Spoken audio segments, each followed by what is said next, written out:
Librarian Beatrice's log, page 3.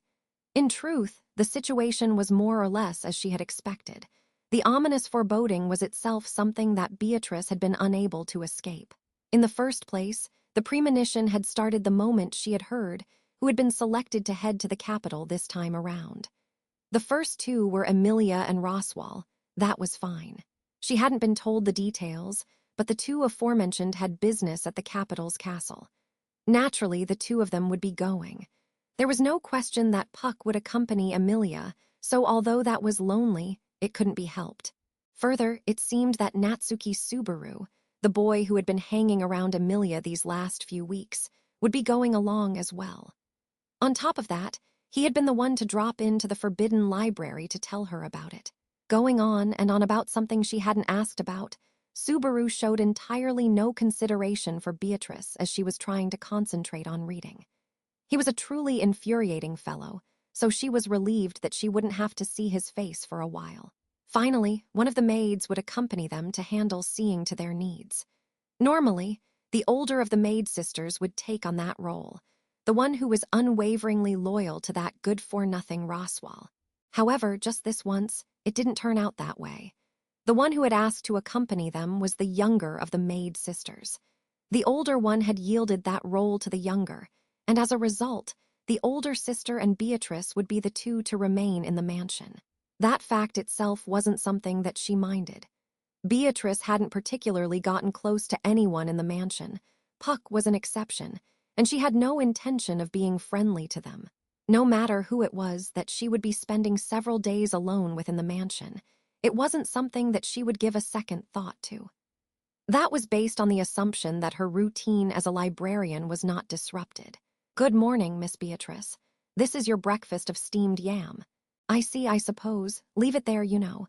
It's noon, Miss Beatrice. I've prepared a steamed yam for your lunch. I see, I suppose. I'll put the plate out later, you know. Here is your supper, Miss Beatrice. This evening, perhaps a steamed yam will do. I see, I suppose. Steamed yams aren't bad, you know. That's fine, I suppose. Good morning, Miss Beatrice. Breakfast has been especially steamed with extra effort. For pity's sake, I suppose. There are limits to what Betty can take, you know." When, a bit more than a day after the party had left for the capital, a meal of steamed yams was offered for the fourth time, Beatrice reached her limit, came flying out of the forbidden library, and poked the older of the maid sisters with her finger. The girl, Ram, with peach-colored hair and faint red eyes, and an altered maid outfit that exposed white skin, held a steaming plate in one hand and tilted her head. Her expression showed no reaction to what Beatrice had pointed out. "Miss Beatrice, if you need to visit the bathroom, there's no need for you to go to the trouble of telling Ram about it." "Oh, come now. Who was speaking about that kind of limit to endurance? You've been disrespectful nearly from the beginning, but lately it's been happening a little too often, you know. You've gone and unmasked her, have you? Ram has been like this since she was born. And now you're showing too much of your true face, I suppose. There are limits to impudence as well, you know. Ram's haughty irreverence wasn't something that had begun recently, but before now, she would not have talked back directly to Beatrice's face. In light of this change, this deterioration, Beatrice ended up stamping her foot. You can't get away with overdoing that, just because Roswell is away, I suppose. I demand that you shape up in your duties as a servant, you know. Firstly, put some effort into improving the food situation, I suppose. You say that, but Ram has been laboring diligently each time on the flavor of the steamed yams. The salting, the duration of steaming, the selection of yams and mayonnaise. Isn't it too early to be getting tired of them? What matters is that it's all the same meal, you know. Can you not make anything besides steamed yams, I suppose? Ram isn't proud of that fact. That's exactly right, you know. It's nothing to be proud of, I suppose. As Ram gave a faint impression of standing her ground proudly, Beatrice spoke roughly to her, wide-eyed. She couldn't stand the warm scent of salt that drifted faintly in the hallway. Atop a plate were placed freshly steamed yams, and next to them white mayonnaise. The curious condiment that Subaru had devised was arranged as well. There was no question it would be delicious. Beatrice loved mayonnaise. However, if she were to show approval here because of that, she couldn't hope for the situation to improve. So, for now, Betty must harden her heart and briefly forget about mayonnaise. Depriving yourself like that, munch could have ill effects on your health, Miss Beatrice. That's Betty's steamed yam, I suppose. Don't think you can just go ahead and eat it, you know. As they were speaking, Ram's hand had reached for the plate, stealing her breakfast from that hand, and while snarling like a cat, Beatrice glared at Ram and asserted herself. You rely too much on your little sister. Munch you're entirely forgetting. Munch your duties as a munch servant. I suppose, munch, Beatrice Sama some tea. Munch, I'll take some, you know. From a teapot placed on the serving cart, the fragrant aroma of tea was spreading through the hallway. Accepting the tea poured into a cup, Beatrice's eyes narrowed in satisfaction at the warm flavor. The steamed yam, delicious. The tea that Ram brewed, this was also delicious. Honestly, although one could hold nothing but doubt about Ram's ability as a servant, her yam steaming and tea brewing were perfect. Satisfaction. But this is no time to be satisfied, I suppose. Miss Beatrice, hasn't Barusu been rubbing off on you lately? There's no call for that kind of insult, you know. I can't believe you, I suppose. Trembling furiously, Beatrice expressed her indignation at having something like that pointed out. It was unthinkable for her to be under the influence of the black-haired youth who had come to stay at the mansion. How long did they think she had spent here? There was no way that she would be open to change now, after all this time.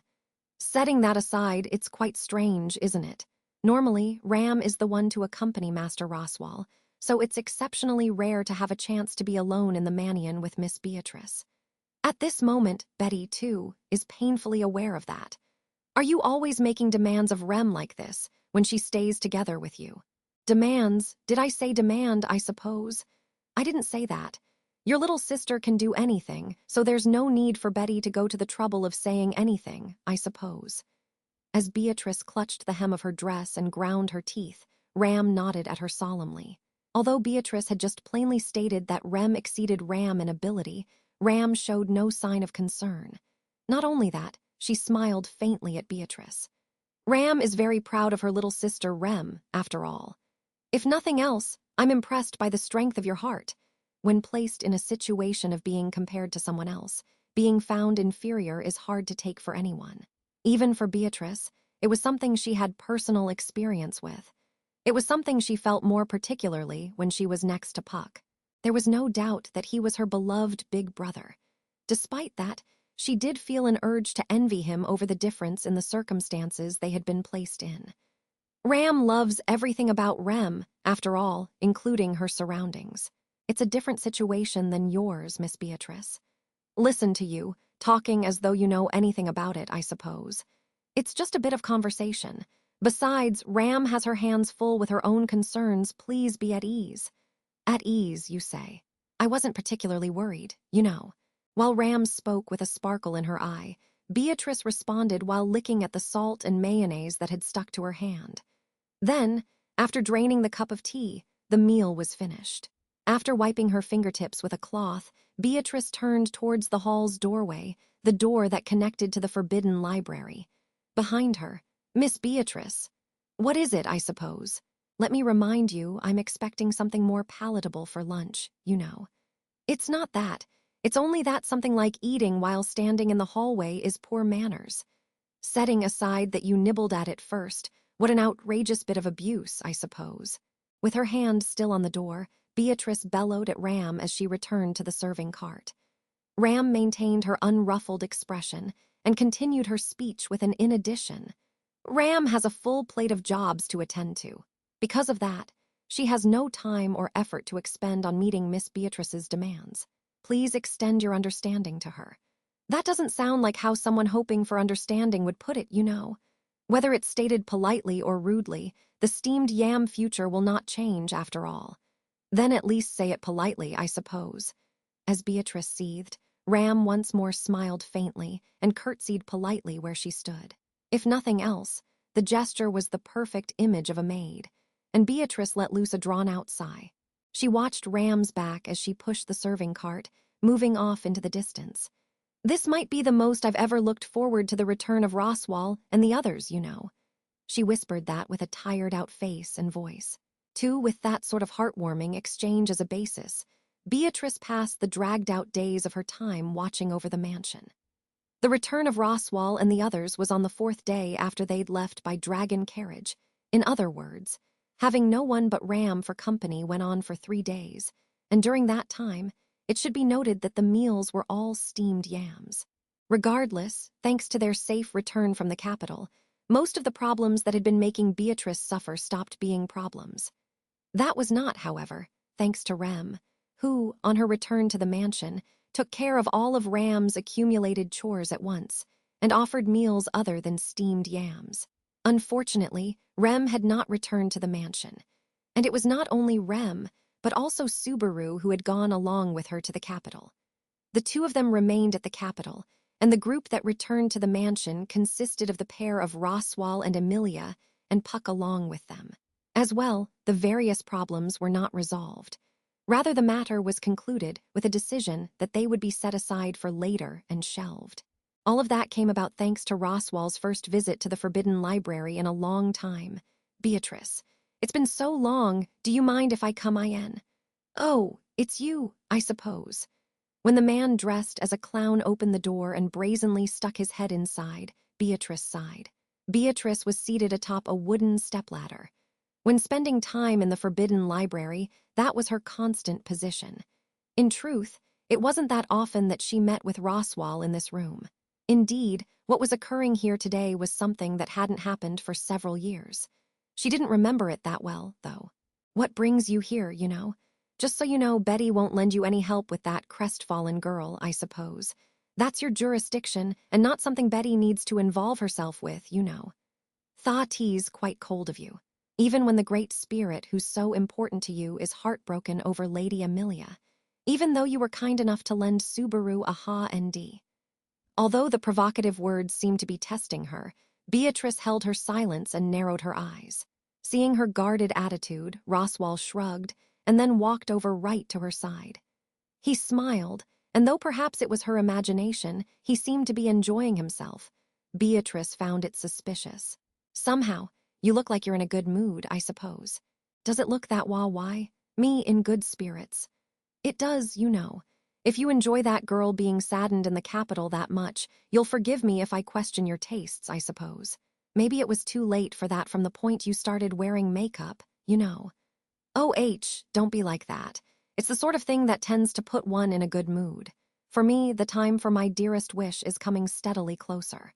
With what's just happened, I'm sure of it, you see. When you say your dearest wish, you can't mean the dearest wish of the Mathers clan, indeed. If I put it that way, it's easier for you to understand, per her P.S. To you, who are both the guardian and librarian of the Forbidden Library, handed down from the time of the first Roswal, yes. Roswal closed one eye, and Beatrice, caught in the gaze of his yellow pupil, was at a loss for words. The facts that Roswal had spoken of were something that only Beatrice could grasp the true significance of. Seeing a slight glimpse of its meaning was something only Roswal and Puck could do. And by now, Betty is no longer concerned about what will happen, or what might happen, I suppose. That's a terribly sad thing. However, there's something to look forward to. Hope, too, still remains. I know of your kindness and weakness. Isn't that right, Betty? Why you? Called by a familiar nickname, Beatrice lifted her head as though she were ready to lash out. However, that exact reaction was what Roswal had hoped for. He nodded at her, looking satisfied. Seeing that for herself, Beatrice immediately brought her rampant emotions under control. Then, hugging her knees atop the stepladder, she turned her face away from Roswal as though escaping from his gaze. Hope and expectations both have long ago dimmed, faded, and worn away. So Betty will always stay here. I wish for nothing more or less than that, I suppose. I suppose you could say that, but if possible, I would wish for you, too, to obtain happiness. You are worthy of that. There, indeed, you can say whatever you want when it's only words, you know. As Beatrice's cheeks bent into a cynical smile, Roswal's eyes lowered with just a hint of sadness. But when he raised his head again, not a trace of that pity remained on his face. He simply clapped his hands and continued, "That's fine," with his usual demeanor. No matter what sort of choice you decide on, I just wanted to let you know first. You've had as much time as you could want to worry over it. Booty, that time was necessary regardless, in order for you to be properly prepared. I will head to Sanctuary. On the surface, it will be seen as going to explain about the royal selection to Garfield and the others, but the truth of it is exactly as you are already aware. At the tomb, Teacher is waiting. We aren't awaited, I suppose. At the very least, neither Betty nor yourself. Ah, that's true, I can't disagree. That's why we must go to meet her. That's what the time was for. That's what this chance is for. That's all there is to it. Loosening his lips, Roswell showed a smile. It was something different from the smiles that frequently showed up on his face, based on irony or mockery. It was simply a genuine smile that looked forward to the future that awaited, anticipating wholeheartedly seeing it with his own eyes. The smile of a young man full of youthful innocence. Finishing with that, Roswell turned away from Beatrice and withdrew from the forbidden library. Exactly as he said in his last words to Beatrice, he would head to Sanctuary. If that occurred, Beatrice had a fairly good idea of what would happen. Left alone in the forbidden library, Beatrice reflected on Roswell's words and closed her eyes. After all this time, she couldn't think that anything would change. Unlike Roswell, she wasn't able to hold on to hope or expectations. But on the other hand, just maybe, if something were to be set into motion, "Mother, how much longer must Betty?" That sad whisper, that nevertheless carried a faint intensity, fell to the floor of the forbidden library and vanished. The end.